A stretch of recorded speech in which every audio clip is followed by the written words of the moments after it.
The other day I was surfing the internet and saw a very interesting YouGov poll about the leaders of the Labour Party, currently the official opposition of the UK government. It was a poll of Labour members looking at the popularity of Labour leaders within the last century, so that's nearly all of the Labour leaders.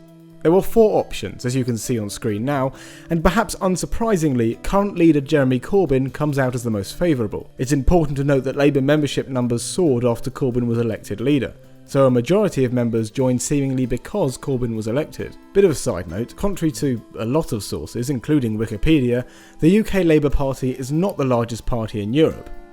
Anyway, that bit of context aside, what struck me the most was that Clement Attlee, the Labour leader during World War II and Prime Minister afterwards, had over a quarter of those polled saying that they didn't know enough about him. Given his achievements during his time as Prime Minister, I found it surprising that so much of Labour's core didn't really know who he was. So for this video, we're going to look at what Attlee is most remembered for, the creation of the National Health Service. In 1941, William Beveridge and an interdepartmental committee set up by MP Arthur Greenwood was tasked with finding a solution to the problems that the government believed it could face after the war ended, and in 1942 it was published, quickly becoming known as the Beveridge Report. The Beveridge Report was an enormous success with the public, and gave hope to a better future society after the war had ended. In short, the report argued that great change needed to be made in terms of social security, and that the state and the individual needed to cooperate to form a better society, with the state providing social insurance to the individual. The state should care for the individual from the cradle to the grave, and it should allow individuals to provide more than that minimum for himself and his family. Perhaps most famously, it declared that a revolution in social progress could only be made by tackling the 5 giants on the road to reconstruction. These were want, disease, ignorance, squalor, and idleness. Interestingly, despite forming the backbone of Labour's post-war policies, the report was not a socialist report, and even Beveridge himself called himself a liberal economist. The Beveridge Report had laid the foundation for a post-war society with far more state involvement, and given that during the war the state had taken control of nearly everything, the public was more comfortable with that than they ever had been. That was probably part of the reason why the 1945 election saw Churchill the war hero and his party suffer a humiliating defeat, and Clement Attlee's Labour Party won a huge majority in Parliament. It wasn't the only reason of course, but that's a whole other video.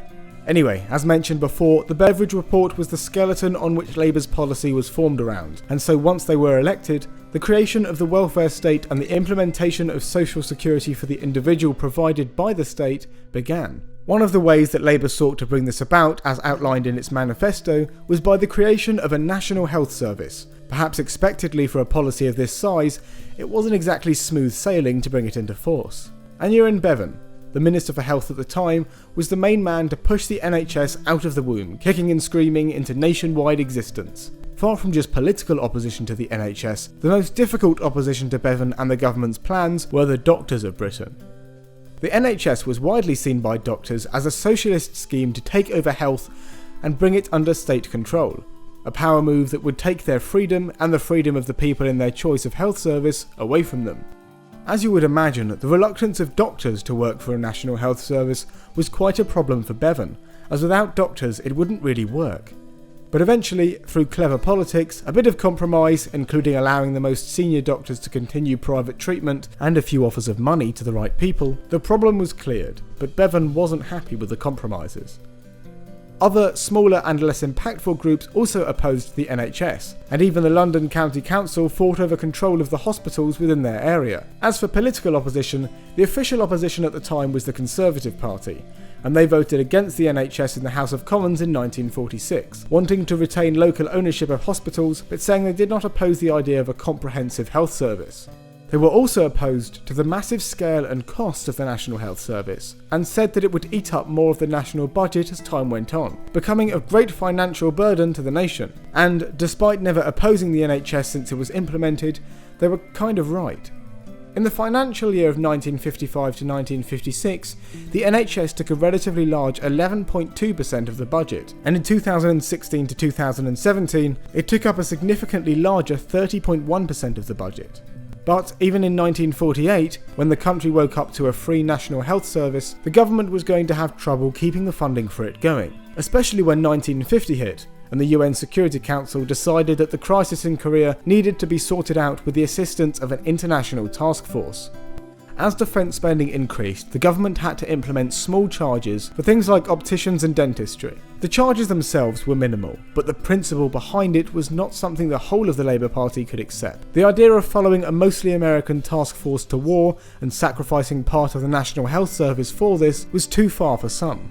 And Aneurin Bevan, along with other ministers, resigned, in a split that the Labour Party even to this day feels the effects.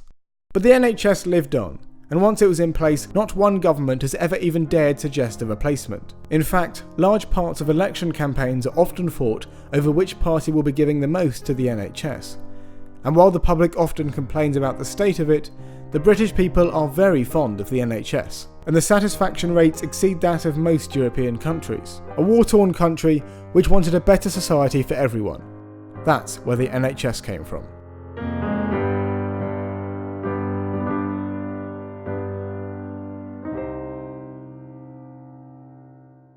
Thank you very much for watching this week's episode. I'm sorry about my upload schedule being horribly kind of non-existent over the last couple of weeks, but I've been busy on other bigger projects, so I haven't had much time.